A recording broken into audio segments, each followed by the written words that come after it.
აი, მაგარი კითხვა.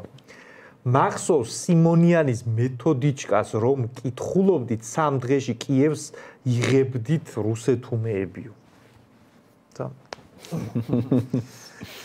პირველი პატივცემულო ეგ მეთოდიჩკა იყო არა სიმონიანის, არამედ ამერიკის გენშტაბის ხელმძღვანელის გენერალი მაიკლ მილის ციტირება. ანუ შეგიძლია თქვა რომ პენტაგონის მეთოდიჩკას ვკითხულობთ, იმიტომ რომ ეგ კაცი ამბობდა რომ მე მგონი რუსები 3 დღეში კიევს აიღებდნენ. ჩვენ არ ვამბობთ. უფრო სწორად 72 საათი. ხო.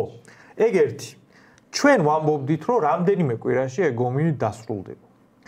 და საკმაოდ დიდი ხანი მე მაგალითად მაინტერესებდა რომ აი ეს პროგნოზი რატო შეგვეშალა რა ეხა რაღაცა მახასიათებლებით ეგ-ეგრე უნდა ყოფილიყო და გაირკვა რომ არ შეგვეშალა.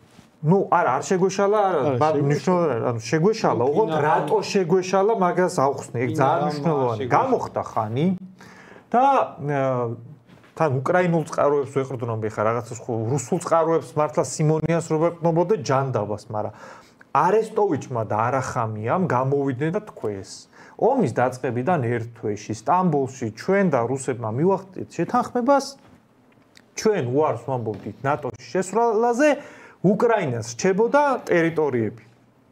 ყირიმის გარდა ყველაფერზე თანხმდებოდით. ეგ თქვა უკრაინულმა მხარემ. და ზუსტად აი რა დაახლოებით დროის პერიოდსაც ვამბობდით, მართლა მაგ პერიოდში ომი მთავრდებოდა თან ბევრად უფრო უკეთესად, ვიდრე ეხლა არის უკრაინის, აი შეუდარებლად უკეთესად რა. და პრობლემა აღმოჩნდა, რომ არის რაღაცა ფაქტორები, რასაც ვერ პროგნოზირებ და ეგ არის ადამიანური იდიოტიზმი. აი მოდი ჩამოვიდა ბორია ჯონსონი, ჩამოფრინდა კიევში, ზელენსკის უთხრად, რომ my friend, let's fight, we will destroy Russia და ზელენსკის დაემართა შინაგანად აი და აღთქმანება და ბოლომდე ვგლიჯოთო, გამოხდა 3 წელი და ეხა უარეს პირობები. შედეგი იგივეა, რომ ნატოში მაინც არ იღებენ, უბრალოდ ლუგანსკი და დონეცკი ავტონომიური ოლქები რო იქნებოდა უკრაინის შემადგენლობაში. ლუგანსკი, დონეცკი, ზაპოროჟიეს და ხერსონის დიდი ნაწილი რუსეთის იქნება. უკრაინამ მოსახლეობის ნახევარი დაკარგა, ეკონომიკას რაჭირს საერთოდ არ აღწერ, ხალხი მოკვდა, დედა უტირეს ქვეყანას, მძიმე მრეწველობა დაკარგეს. ერთადერთი პორტი აქვს ოდესა დარჩენილი, რომელიც რუსული მიზნის ქვეშ არის. როცა უნდა გააჩერებს რუსეთი. და შედეგი იგივე არის. მე რა მაინტერესებს, იცი? აი თვითონ უარესი შედეგი არის უარესი. თვითონ ის ადამიანი რო მეტი ვერაფრით ვერ გვიტევს და გვამინუსებს, ეგეც ხო ძალიან ბევრ რაღაცაზე მეტყველებს. ანუ აი ჯერტი ჩვენ არ გვითქვამს ეგ მარკ მილის, ანუ ამერიკის შეერთებული შტატების გენერალური შტაბის ცნობილი ციტატა მან აღნიშნა, რომ კიევი დაეცემა 72 საათში. ეგ უბრალოდ გავაჟღერეთ, მაგრამ დავუშვათ მე და მარკ მილის შეგვეშალა. რო 72 საათში დაეცემოდა კიევი. მაგის გარდა რაში შეგვეშალა? აბა ჩამო. რო ამბობდით რომ ომი დაიწყებაო და ყველა რო ამბობდა რომ არ დაიწყებოდა, დაიწყო.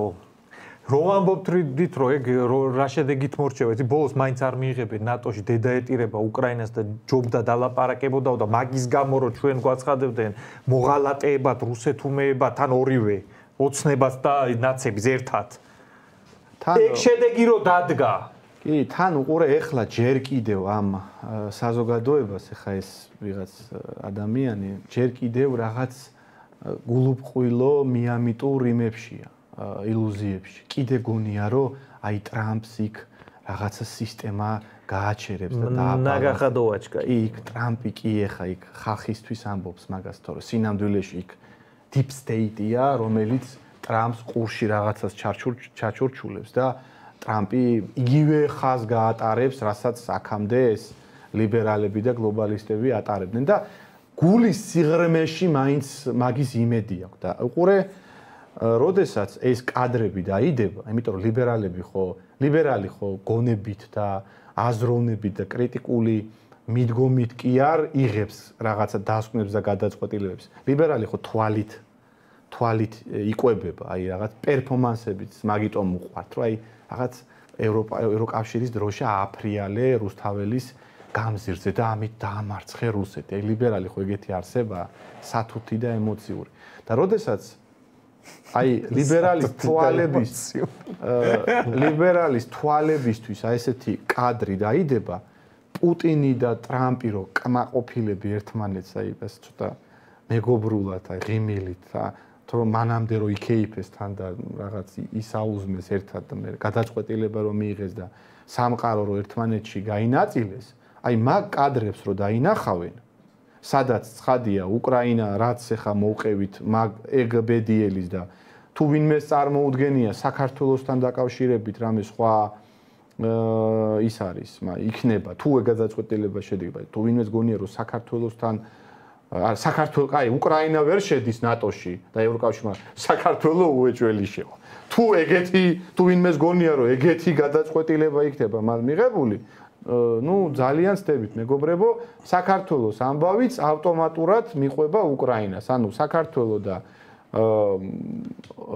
უკრაინა ოფიციალურად დაემშვიდობებიან ამ ზღაპარს.